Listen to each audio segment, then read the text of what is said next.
திருவாக்கும் செய்கிறமும் கைகூட்டும் செஞ்சொல் பெருவாக்கும் பீடும் பெருக்கும் உருவாக்கும் ஆதலால் வானோரும் ஆணிமுகத்தினை காதலால் கூப்புவதும் கை. ஆன்மீக அன்பர்களுக்கு வணக்கம். நாம் இந்த டாப்பிக்கில் பார்க்கக்கூடிய தலைப்பு அப்படிங்கிறது 12 ராசி அல்லது 12 லக்னங்கள். இந்த 12 ராசிக்காரங்களும், அதாவது குறிப்பிட்ட அந்த லக்னக்காரங்க, இந்த ராசிக்காரங்க போய் வழிபட வேண்டிய கோயில் எது, போகக்கூடாத கோயில்கள் எது அப்படின்ற விஷயத்தை தான் நம்ம பார்க்குறோம். அது என்ன சார், போகக்கூடாத ஆலயம்னு இருக்குமா அப்படின்ட்டு நீங்கள் கேட்குற மைண்ட் வாய்ஸ் எனக்கு கேட்குது. என்னென்னு கேட்டிங்கன்னா, எல்லாருக்கும் எல்லா விஷயங்களும் சரியாக இருக்கிறது இல்லை. அப்போ ஒரு சிலருக்கு ஒரு சில ஆலய வழிபாடுகள் சாதகமாக இருக்குது, ஒரு சிலருக்கு ஒரு சில வழிபாடுகள் பாதகமாக இருக்குது. இப்போ அவங்கவுங்களுடைய கிரக நிலைகளை பொறுத்து அது வந்து நம்ம அமையுது. இப்போது நம்ம ஒரு காய்ச்சல் போனோம் அப்படின்னா காய்ச்சலுக்கான மருத்துவத்தை மட்டும்தான் நம்ம எடுத்துக்கணும். தலைவலிக்கான மருத்துவத்தை எடுத்துக்கிட்டோம் அப்படின்னா அது தப்பாயிடும். அது மாதிரி தான் என்ன பிரச்சனையோ அதுக்கான தீர்வுகள் நம்ம ஜாதகத்தில் சொல்லப்பட்டிருக்கும். அந்த மாதிரி தான் அந்த 12 ராசிக்காரங்களுக்கும் 12 லக்னக்காரங்களுக்கும் அந்த லக்னத்தை பொறுத்தும் ராசியை பொறுத்தும் கிரகங்களை பொறுத்தும் சில வழிபாடுகள் ஏற்றதாகவும் சில வழிபாடுகள் பாதகமாகவும் அமையும். ஸோ அதை தான் நம்ம இந்த வீடியோவில் பார்க்க போகிறோம். திருவாக்கும் செய்கிறமும் கைகூட்டும் செஞ்சொல் பெருவாக்கும் பீடும் பெருக்கும் உருவாக்கும் ஆதலால் வானோரும் ஆணிமுகத்தினை காதலால் கூப்புவதும் கை. இப்போ இந்த டாப்பிக்கில் நம்ம பார்க்கக்கூடிய விஷயம் அப்படிங்கிறது, மீன ராசி மீன லக்னத்துக்கு என்ன மாதிரியான வழிபாடுகள் எடுத்துக்கணும் அப்படிங்கிறதையும் எந்த மாதிரியான வழிபாடுகளை தவிர்த்துக்கணும் அப்படிங்கிறத பற்றினா அதை நம்ம பார்க்குறோம்.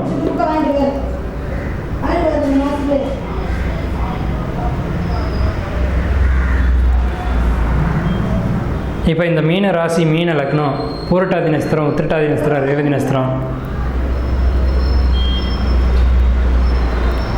இந்த நட்சத்திரம் இந்த ராசி இந்த லக்னத்துக்கு வழிபாடுகள் அப்படின்னு பார்க்கணும்.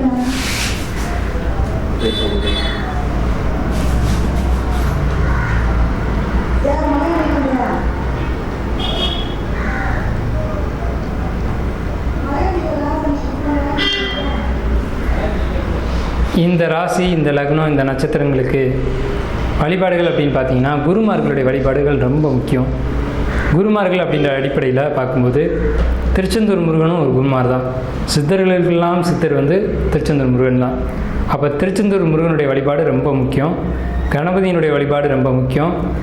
அதே மாதிரி திருப்பதி பெருமாள், ஏன்னா குரு வீடுகள் ரெண்டுமே வந்து பெருமாள் அப்படின்ற ஒரு அம்சம் உண்டு. அதுலேயும் பர்டிகுலராக வந்து திருப்பதி பெருமாளை சொல்லுவாங்க.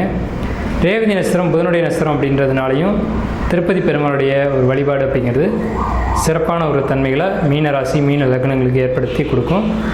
அதே மாதிரி உங்களுக்கு வந்து அம்மன் தெய்வம் சமயபுரம் மாரியம்மன், அது மாதிரி வந்து நீர்நிலைகள் அருகில் இருக்கக்கூடிய அம்மன், அதாவது குறிப்பாக சொன்னால் தேவதானப்பட்டி, மூங்கிலணை காமாட்சி, இந்த மாதிரியான வழிபாடுகள் வந்து சர வீட்டில் இருக்கக்கூடிய சந்திரன் அப்படின்னு நம்ம எடுத்துக்கும்போது அந்த மாதிரி வழிபாடுகள், அதாவது மூங்கிலணை காமாட்சியினுடைய வழிபாடுலாம் ரொம்ப ரொம்ப சப்போர்ட் பண்ணும் மீனராசிக்கு. அதே மாதிரி வழிபடக்கூடாத தெய்வம்னு பார்க்கும்போது சிவன் வழிபாடு அருகில் இருந்தால் வழிபடக்கூடாது, கொஞ்சம் லாங் ட்ராவலாக இருந்தால் வழிபாடு பண்ணிக்கலாம். அம்மன் வழிபாடு சிறப்பு இல்லை. அம்மன் வழிபாட்டில் நம்ம கொடுத்துருக்கிறது வந்து மூங்கிலணை காமாட்சி அம்மன் மட்டும்தான் கொடுத்துருக்கோம். அதே மாதிரி வந்து பார்த்துட்டிங்கன்னா சிவன் ஆலயமாக இருந்தால் லாங் ட்ராவல் போய் வழிபாடு பண்ணுறது, கொஞ்சம் தூரம் பயணம் செஞ்சு வழிபாடு பண்ணணும் சிவன் கோயிலில் இருக்கும்போது. அதே மாதிரி வழிபாடக்கூடாத கோயில்னால் ரொம்ப அலங்காரமான அம்மன் தெய்வங்களை வழிபடக்கூடாது. அம்மன் தெய்வங்கள் பொதுவாகவே ஆகாது. இந்த மீன ராசி மீன லக்னத்துக்கு முருகன் வழிபாடு கண்டிப்பாக எடுத்துக்கணும். அதே மாதிரி குருமார்களுடைய வழிபாடு எடுத்துக்கணும். அனுமனுடைய வழிபாடு எடுத்துக்கலாம். அதே மாதிரி சித்தருடைய வழிபாடுகள் எடுத்துக்கலாம். காவல் தெய்வங்களுடைய வழிபாடுகள் நீங்கள் தவிர்த்துக்கணும். குறிப்பாக உக்கிரமான காவல் தெய்வங்களுடைய வழிபாடுகள் மீன ராசி மீன லக்னம் தவிர்த்துக்கணும். பொதுவாக அந்த மீன லக்னம் மீன ராசி அப்படின்னாவே பொதுவாக வந்துட்டு எல்லா தெய்வங்களுமே சப்போர்ட் பண்ண தான் செய்யும். இந்த மாதிரி ரேராக ஒரு சில தெய்வங்கள் மட்டும்தான் அதனுடைய சப்போர்ட்டிவை கொடுக்காது அல்லது எதிர்மறையாக வேலை செய்யும். குறிப்பாக பெருமாள் வழிபாடு இவங்களுக்கு சிறப்பு இல்லை அப்படிங்கிற ஒரு தத்துவம் இருக்குது. அதே மாதிரி அம்மன் தெய்வத்தில் அலங்காரமான அம்மன் தெய்வங்கள் வந்து இவங்களுக்கு வந்து எதிராக ஒரு தன்மை உடையது அப்படிங்கிறதுனால அதோடைய வழிபாடுகளும் குறைச்சிக்கணும். மற்றபடி மற்ற தெய்வங்கள் எல்லாம் வழிபாடு பண்ணிக்கலாம்.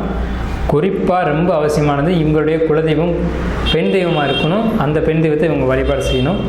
அல்லது குலதெய்வத்துக்குள்ளே ஒரு பெண் தெய்வம் இருக்கும், அதை எடுத்து இவங்க வணங்கிக்கிட்டாங்க அப்படின்னா இவங்களுக்கு வேறு தெய்வங்கள் எல்லாமே முன் வந்து சப்போர்ட் பண்ணும் அப்படின்ற ஒரு அமைப்பு இவங்க ஜாதகத்தில் உண்டு. மீன ராசி மீன லக்னமாக இருக்கட்டும், பூரட்டாதி நட்சத்திரமாக இருக்கட்டும், உத்திரட்டாதி நட்சத்திரமாக இருக்கட்டும், ரேவதி நட்சத்திரமாக இருக்கட்டும், இந்த தெய்வங்கள் தான் சப்போர்ட் பண்ணும், இந்த தெய்வங்கள் வந்து சப்போர்ட் பண்ண முடியாத ஒரு நிலையில் இருக்கும் அப்படின்ற தன்மைகளை நம்ம பிரித்து கொடுத்துருக்கோம். மீனராசி எப்போவுமே வந்து 2 தன்மைகளோடு இருப்பாங்க, இரட்டைத்தன்மை அப்படிங்கிறது இருக்கும். ஒரு நல்ல ஒரு ராசி தான். என்னென்னா அடுத்தவங்களை இவங்க வளர விட மாட்டாங்க, தானும் வளராமல் அடுத்தவங்களையும் வளர விடாத தன்மை உங்களுக்கு இருக்கும். ஸோ மீன ராசி ஒரு சிறப்பான ராசி தான். மீன லக்னம் ஒரு நல்ல லக்னம் தான். சோம்பல்தனம் கொஞ்சம் இருக்கும், அதை கொஞ்சம் வந்து அவங்க அதை கொஞ்சம் புரிஞ்சுக்கிட்டு அதை ஒதுக்கிக்கணும். மற்றபடி வழிபாடுகள்னு எடுத்துக்கிட்டிங்கன்னா இதுதான். இந்த வழிபாடுகள் எடுத்துக்கிட்டிங்கன்னா உங்களுக்கு எல்லா விஷயங்களும் சிறப்பாக அமையும் அப்படிங்கிறத கூறி வெற்றியடைய வாழ்த்துக்கிறோம். நன்றி, வணக்கம், வாழ்த்துக்கள்.